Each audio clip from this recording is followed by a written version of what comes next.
ना किसी यादों के एक जंगल से निकलता है। ना नाम, ना घर, ना कोई पहचान। लेकिन सबसे अजीब बात यह है कि उसके पेट पर नाभि तक नहीं है और ये सोता भी नहीं है। लड़का कौन है? क्या ये किसी एक्सपेरिमेंट का हिस्सा है या फिर कोई ऐसी मिस्ट्री जो दुनिया से छुपी हुई थी? आज हम लेकर आए हैं एक जबरदस्त साइंस फिक्शन मिस्ट्री जो हर एपिसोड के साथ और भी इंटरेस्टिंग होती जाती है। कहानी शुरू होती है। बिना कपड़ों के एक लड़का अजीब से लिक्विड में लथपथ जंगल के बीच पड़ा है। पहली नजर में लगता है जैसे किसी कॉलेज के लड़कों का मजाक का हिस्सा हो, लेकिन सच कुछ और ही है। लड़का न सिर्फ ये भूल चुका है कि वो कौन है, बल्कि ये भी नहीं जानता कि वो कहाँ है। कुछ देर भटकने के बाद वो शहर की तरफ बढ़ता है। शायद वहाँ कोई उसकी मदद कर सके, लेकिन एक बड़ी दिक्कत है। वो बिल्कुल नंगा है। उसकी आंखों में हर चीज नई दिख रही है, जैसे सब कुछ पहली बार देख रहा हो। लोगों को हैरान करते हुए वो आगे बढ़ता है, लेकिन कुछ ही देर में पुलिस आ जाती है। उसे गिरफ्तार कर डिटेंशन सेंटर ले जाया जाता है, सड़क पर बिना कपड़ों के घूमने और लोगों को अश्लीलता दिखाने के जुर्म में। अब न वो लड़का अपना नाम जानता है और न ही पुलिस की बातें समझ पा रहा है। ऑफिसर्स उसका एक नाम रख देते हैं, काइल। काइल को मेडिकल चेकअप के लिए ले जाया जाता है। पूरी जांच के दौरान दो अजीब बातें सामने आती हैं। पहली, उसका शरीर एकदम परफेक्ट है, ना कोई झुर्री है और ना कोई पिंपल। दूसरी सबसे बड़ी बात, उसके पेट पर नाभि नहीं है। ये देखकर ड्यूटी पर मौजूद डॉक्टर भी चौंक जाता है। जब तक उसके टेस्ट रिपोर्ट्स आती हैं, काइल को डाइनिंग हॉल भेज दिया जाता है। वहाँ वो दूसरे लड़कों को खाते हुए देखता है और उनकी नकल करने की कोशिश करता है, जैसे उसे खाने के बारे में कुछ भी नहीं पता। वो एक लड़के की नकल करता है, लेकिन इससे वो लड़का गुस्सा हो जाता है। उसे लगता है कि काइल उसका मजाक उड़ा रहा है। गुस्सा इतना बढ़ जाता है कि दोनों के बीच झगड़ा हो जाता है। बाद में जब सब लड़के यार्ड में होते हैं, वही लड़का काइल के मुंह पर जोर से मुक्का मार देता है। काइल गिर जाता है और कुछ ही देर बाद उसकी पैंट गीली हो जाती है। उसके अजीब बिहेवियर को देखकर गार्ड समझ नहीं पाते कि क्या करें। वो सेंटर की साइकाइट्रिस्ट निकोल को बुलाते हैं, जो काइल से सवाल करेगी और ये समझने की कोशिश करेगी कि उसके साथ आखिर हो क्या रहा है। वो एक अजीब लड़का है, लेकिन बिल्कुल मासूम। उसे न दुनिया के तरीके पता है, न लोगों के रीति रिवाज, लेकिन जो भी करता है उसमें एक नेचुरल टैलेंट दिखता है। निकोल उससे कुछ ड्रॉ करने के लिए कहती है और काइल जैसे कोई प्रिंटर एकदम परफेक्ट स्केच बना देता है दो लोगों का जो उसने जंगल में देखा था, एक दूसरे के बहुत करीब। वो शायद लवर्स थे जो अकेले रहना चाहते थे। काइल का बिहेवियर बिल्कुल शांत है, कोई एग्रेशन नहीं दिख रहा। इसीलिए निकोल उसे अपने घर ले जाने का फैसला करती है, ताकि वहाँ कुछ और टेस्ट करके ये समझ सके कि उसके साथ आखिर क्या हुआ है। उसे शक है कि काइल किसी बड़े हादसे से गुजरा है, शायद इसी वजह से उसे कुछ भी याद नहीं। काइल का पास्ट एक बड़ी पहेली है। शायद उसका दिमाग पुरानी यादों को भूल चुका है। निकोल के घर पर काइल को देखकर लॉरी एकदम चौंक जाती है। वो नहाकर टॉवल में बाहर आती है और एक अनजाने लड़के को सामने देखकर घबरा जाती है। दोनों एक पल के लिए चुप रहते हैं। काइल तो जैसे किसी और दुनिया में ही खोया रहता है। लॉरी भी ज्यादा ध्यान नहीं देती, क्योंकि उसका मन अपने बॉयफ्रेंड से मिलने में लगा होता है। थोड़ी देर बाद काइल घर के बाहर जाता है। उसकी नजर एक तितली पर पड़ती है और वो बिना सोचे उसके पीछे चल पड़ता है। तभी उसे पड़ोस के घर से मधुर संगीत सुनाई देता है। जब वो अंदर जाता है तो एक लड़की अमांडा से मुलाकात होती है। अमांडा की मधुर संगीत सुनते ही काइल की आंखों से आंसू बहने लगते हैं। उसे समझ नहीं आता ये क्यों हो रहा है, पर वो अपनी जगह से हिल भी नहीं पाता। तभी अमांडा उसकी तरफ मुड़ती है और उसका डरा हुआ चेहरा देखकर काइल घबरा जाता है। वो तेजी से वापस भागता है और जाकर बाथरूम के बाथटब में छुप जाता है। इसी बीच लॉरी का भाई जॉश एक एडल्ट मैगजीन लेकर अंदर आता है। वो मजे से तस्वीरें देख रहा होता है, लेकिन उसे ये एहसास ही नहीं होता कि बाथटब में एक और आदमी छुपा बैठा है। जैसे ही जॉश की नजर काइल पर पड़ती है, वो जोर से चिल्लाता है और सीधा अपनी माँ के पास भाग जाता है, लेकिन भागने की जल्दी में वो मैगजीन वहीं छोड़ देता है। जॉश को डांटने के बाद निकोल को दरवाजे की घंटी सुनाई देती है। जब वो खोलती है तो सामने अमांडा की माँ कैरल खड़ी होती है, गुस्से से भरी हुई। उसे आज के हादसे का हिसाब लेना है। कैरल सुबह अपनी बेटी के साथ काइल को समझाने आई थी, लेकिन जब वो उससे कहती है कि सच बताए, तो अमांडा और काइल एक दूसरे को एक अजीब मोहब्बत भरी नजर से देखने लगते हैं। ताकि बात और न बढ़े, कैरल वहाँ से चली जाती है और अमांडा भी अपने कमरे में लौट जाती है। उसी रात जब स्टीफन वापस आता है तो निकोल उससे काइल से मिलवाती है और बताती है कि ये कुछ दिन यहाँ रुकने वाला है। रात के खाने के दौरान एक अजीब लेकिन हैरान करने वाली बात होती है। काइल पहली बार बोलता है, पर जो शब्द उसके मुंह से निकलते हैं वो काफी बदतमीजी से भरे होते हैं, बिल्कुल वैसे ही जो उसने डिटेंशन सेंटर के लड़कों से सुने थे। फिर बिना सोचे समझे वो वही बातें दोहराने लगता है जो लॉरी अपने बॉयफ्रेंड से फोन पर कह रही थी। पूरे घर में सन्नाटा छा जाता है। और सबको एक झटका लगता है जब पता चलता है कि लॉरी अपने बॉयफ्रेंड के साथ भागने वाली थी, वो भी बिना माँ बाप की मर्जी के। निकोल के दोनों बच्चों का गुस्सा काइल पर अभी भी बरकरार था, लेकिन रात बिना किसी और हादसे के खत्म हो गई। अगली सुबह निकोल काइल को अपने ऑफिस ले जाती है ताकि उसकी काउंसलिंग जारी रख सके। जॉश भी मौका देखकर काइल को सवालों की एक लिस्ट दे देता है जो उसे स्कूल के लिए हल करनी थी, लेकिन जब काइल बिना किसी दिक्कत के सारे सवालों के सही जवाब दे देता है तो जॉश और निकोल दोनों हैरान रह जाते हैं। अब ये साफ हो जाता है कि काइल न तो बेवकूफ है और न ही उसकी समझ में कोई कमी है, बल्कि उसकी अजीब हरकतों के पीछे कोई और गहरा राज छुपा है। जब काइल का IQ टेस्ट का रिजल्ट आया तो सबके होश उड़ गए। उसका स्कोर 400 था। ये देखकर डॉक्टर्स ने और टेस्ट्स करने का फैसला किया। जब उन्होंने काइल का MRI स्कैन किया तो पता चला कि उसका दिमाग इंसानों से कई गुना ज्यादा डेवलप हो चुका है। उसकी ब्रेन एक्टिविटी इतनी तेज थी कि या तो वो एक एलियन हो सकता था या एक इंसानी रोबोट। रात को निकोल काइल को वापस घर ले आई और जॉश के साथ रूम शेयर करने को कहा। जॉश को ये बिल्कुल पसंद नहीं आया, लेकिन कंप्लेन करता तो उसका अपना पनिशमेंट और बढ़ जाता। रात के बीच जब सब सो रहे थे, काइल ने दरवाजा खुलते सुना। उसने देखा कि लॉरी चुपके से घर से निकल रही थी। क्यूरियस होकर काइल उसके पीछे चल पड़ा और देखा कि लॉरी एक पार्टी में पहुंच चुकी थी। वहां का माहौल देखकर काइल भी उसमें बह गया और जल्दी ही नशे में धुत हो गया। ज्यादा पीने की वजह से उसे उल्टी हो गई, लेकिन क्योंकि उसे शर्म का कोई एहसास नहीं था, वो बिना किसी फिक्र के पार्टी कंटिन्यू करता रहा। लेकिन तभी वहां पुलिस आ गई। एक ऑफिसर लॉरी को ले जाने की कोशिश करता है, लेकिन तभी काइल बीच में आ जाता है। उसका चेहरा अजीब सा हो जाता है और वो सांप जैसा आवाज निकालने लगता है। ये देखकर सब हंसने लगते हैं, लेकिन जब ऑफिसर उस पर हाथ डालने की कोशिश करता है तो काइल तुरंत हट जाता है।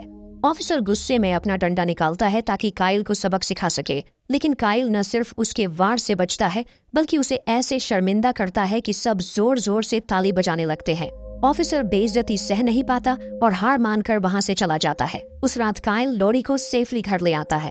अगले दिन वो अपनी गलतियां सुधारने की कोशिश करता है और पूरी फैमिली का दिल जीतने लगता है। सबसे पहले वो स्टीफन का कंप्यूटर रिपेयर करता है और उसके वो इम्पोर्टेंट डॉक्यूमेंट्स वापस दिला देता है जो वो महीनों पहले खो चुका था। फिर वो जॉश का रूम साफ करता है और उसकी पसंद की एक नई मैगजीन भी ले आता है। इन छोटी छोटी चीजों से काइल ने धीरे धीरे पूरे घर का प्यार जीत लिया। निकोल ये देखकर सोचती है कि जब तक उसके पास्ट का राज नहीं खुलता तब तक वो उसे टेम्पोरेरीली अडॉप्ट कर सकती है। लेकिन एक अजीब बात ये थी कि काइल रातों को सोता नहीं था। उसका बिहेवियर और भी अजीब होने लगा। वो रातों को बिना नींद के कराटे प्रैक्टिस करता रहता, बिना किसी थकान के। और सबसे अजीब बात, जो भी चीज हाथ लगती बिना सोचे समझे खा लेता, चाहे वो कच्चा हो या पका हुआ। एक दिन जब काइल यार्ड में था, एक वैन वाला आदमी उस पर नजर रख रहा था। पहले तो काइल ने इग्नोर किया, लेकिन धीरे धीरे उसे हर जगह वही आदमी दिखने लगा। अब ये क्लियर हो चुका था, कोई उस पर नजर रखे हुए है। कुछ दिनों बाद निकोल काइल को एक डॉक्टर के पास ले गई, लेकिन जैसे ही डॉक्टर ने रिपोर्ट्स देखी वो हैरान रह गया। काइल का बॉडी बिल्कुल नया लग रहा था, जैसे उसने कभी कोई चोट भी ना खाई हो। उसके दांत भी एकदम नए थे, बिना किसी कैविटी या डैमेज के। और सबसे शॉकिंग बात, उसका ब्रेन एक्टिविटी एक नॉर्मल इंसान से कई गुना ज्यादा था। डॉक्टर के पास इसके लिए कोई एक्सप्लेनेशन नहीं थी। उस रात डॉक्टर्स ने काइल को नींद की गोली दी ताकि वो आराम से सो सके, लेकिन छुपा हुआ राज तब सामने आया। नींद की गोली खाने के बाद भी काइल पूरी रात जागता रहा। इस बार वो अपने कमरे में नहीं बल्कि यार्ड में था, बस आसमान के तारे देख रहा था।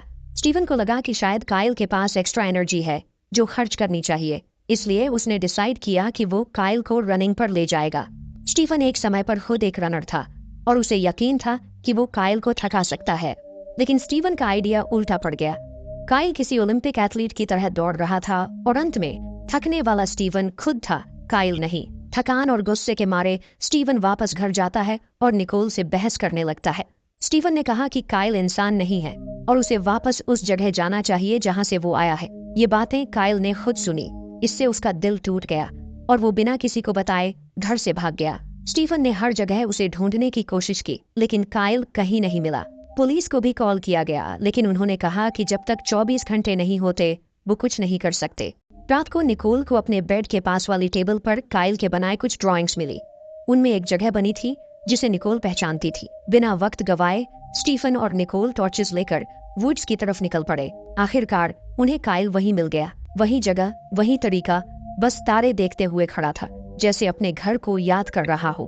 घर वापस आने के बाद स्टीफन ने अपनी गलती मानी और काइल से माफी मांगी। उसने उसे गर्म पानी से नहाने का प्रस्ताव दिया। वहीं जब काइल ने पहली बार रेडियो सुना, उसके सिग्नल्स के बीच आने वाली व्हाइट नॉइज ने उसे शांत महसूस करवाया और उस रात पहली बार इतने दिन बाद काइल को नींद आ गई। अगले दिन कहानी एक नए मोड़ पर आ जाती है। पुलिस का एक फोन आता है निकोल के लिए। उनका कहना था कि उस जगह के पास जहां काइल मिला था, एक इंसानी ढांचा पाया गया है। ये सुनकर निकोल चौंक जाती है। पुलिस का कहना था कि काइल एक कातिल भी हो सकता है, इसलिए उससे संभल कर रहने की जरूरत है। एजेंट टेलर ने निकोल को बताया कि जो हड्डियां मिली हैं, उनमें किसी तेजी से जलने वाले पदार्थ का इस्तेमाल हुआ है, मतलब मौत रिसेंट है। साथ ही कुछ स्किन सैंपल्स भी मिले हैं जिन्हें एनालाइज किया जा रहा है। टेलर काइल से तुरंत सवाल जवाब करना चाहता था, लेकिन निकोल किसी तरह बात टाल देती है, कम से कम तब तक जब तक काइल उठ नहीं जाता। अगली सुबह जैसे ही काइल उठता है, वो टीवी देखने की कोशिश करता है, लेकिन एंटेना खराब होती है। बिना किसी देरी के वो सीधे छत पर चढ़ जाता है और एंटेना को रिपेयर कर देता है। लेकिन जैसे ही वो नीचे आने लगता है, वो छत से कूद जाता है और ये सब कुछ अमांडा अपनी आंखों से देख लेती है। अमांडा ये सब देखकर घबरा जाती है। वो सोचती है कि काइल छत से गिरकर चोटिल हो गया होगा, इसलिए उसका ध्यान भटक जाता है और उसकी कार कंट्रोल से बाहर हो जाती है। गाड़ी सीधा जाकर कचरे के बड़े डिब्बे से टकरा जाती है। तभी काइल बिना किसी चोट के उसके सामने आ जाता है। अमांडा ये देखकर और भी ज्यादा हैरान हो जाती है, क्योंकि उसने अपनी आंखों से देखा था कि काइल काफी ऊंची जगह से गिरा था, लेकिन उस पर एक भी खरोंच नहीं थी। कैरोल, जो पहले ही काइल को पसंद नहीं करती थी, गुस्से में आ जाती है। उसके लिए गाड़ी का डैमेज ज्यादा बड़ी बात थी। गुस्से से वो अमांडा को धमकाती है कि उसका ड्राइविंग लाइसेंस वापस ले लेगी, लेकिन तभी काइल आगे बढ़कर सारी गलती अपने सर ले लेता है। ये देखकर कैरोल और भी ज्यादा गुस्से में आ जाती है और चीख पड़ती है, मेरी बेटी से दूर रहो। उसी रात स्टीवन घर लौटता है और निकोल से अकेले बात करने को कहता है। वो बताता है कि पुलिस ने एक और चौंकाने वाली बात बताई है। जिस दिन काइल मिला था, उसी दिन एक आदमी भी लापता हो गया था। अब निकोल और स्टीफन और ज्यादा बेचैन हो जाते हैं, लेकिन जो भी हो, उन्हें ये नहीं पता कि उनकी सारी बातें एक और इंसान सुन रहा है। वही आदमी जो दिन भर काइल का पीछा कर रहा था। वो एक रिमोट माइक्रोफोन के जरिए उनका पूरा कॉन्वर्सेशन सुन रहा था। अगले दिन सुबह निकोल जब लड़कों का रूम साफ कर रही होती है, तो उसे काइल के बनाए हुए कुछ ड्राइंग्स मिलते हैं। इन ड्राइंग्स में एक पैटर्न होता है। जब वो उन्हें ध्यान से देखती है और साथ में जोड़ती है, तो उसे एक सिंबल दिखाई देता है, वही सिंबल जो क्राइम सीन पर मिला था। अब ये कंफर्म हो जाता है कि काइल वहाँ मौजूद था और हो सकता है कि उसका कोई कनेक्शन हो। दूसरी तरफ अमांडा ने लाइफगार्ड की नौकरी ले ली है। काइल, जो उसे पसंद करने लगा है, उसका ध्यान खींचने के लिए स्विमिंग पूल में जंप करने का प्लान बनाता है ताकि अमांडा उसे बचा सके, लेकिन छोटी सी गड़बड़ हो जाती है। लोग उस पर हंसने लगते हैं। उसका प्लान एक बड़े शर्मिंदगी में बदल जाता है। उसी दिन शाम को अमांडा निकोल के घर आती है, ये देखने के लिए कि क्या काइल ठीक है। निकोल उसे अंदर आने देती है, लेकिन जब अमांडा उसके रूम में जाती है तो पता चलता है कि काइल वहाँ नहीं है। उसी वक्त अमांडा को काइल के सारे ड्रॉइंग्स दिख जाते हैं जो उसने उसके बनाए थे। ये देखकर उसे लगता है कि काइल उससे कुछ ज्यादा ही ऑब्सेस्ड है। लेकिन अगले दिन अमांडा फिर से काइल को पूल में देखती है। इस बार वो उससे मदद मांगता है ताकि वो स्विमिंग सीख सके। कुछ बेसिक टिप्स मिलने के बाद काइल पानी में इस तरीके से तैरने लगता है जैसे कोई एक्वामैन हो। ये देखकर सब चौंक जाते हैं और अमांडा भी हैरान रह जाती है। वहीं से अमांडा उसे इनवाइट करती है कि जब उसके पेरेंट्स घर पर न हो तो वो दोनों साथ टाइम स्पेंड कर सकते हैं। जब दोनों उसके घर पहुंचते हैं तो अमांडा अपने फादर के कुछ ड्राइंग्स निकालती है जो हाल ही में गुजर चुके हैं। हैरानी की बात ये थी कि उनके ड्राइंग्स और काइल के बनाए गए स्केचेस एक जैसे लग रहे थे। यही वजह थी जो अमांडा ने उसे वहां बुलाया था। बाद में काइल ने सोचा कि वो अमांडा के लिए एक खूबसूरत गिफ्ट बनाएगा। उसने अपने और अमांडा के फादर के आर्ट स्टाइल को मिलाकर एक कमाल का पोर्ट्रेट बनाया। अब बस उसे हिम्मत जुटाकर ये गिफ्ट अमांडा को देना था। उसी शाम एक पार्टी में जहां वो अमांडा से मिलने वाला था, उसका प्लान बिल्कुल बिगड़ गया। अमांडा पार्टी में अपने बॉयफ्रेंड चार्ली के साथ आई, जो काइल के लिए एक बड़ा झटका था। उसका पूरा प्लान जो उसने अपनी फीलिंग्स कन्फेस करने के लिए बनाया था, तबाह हो गया।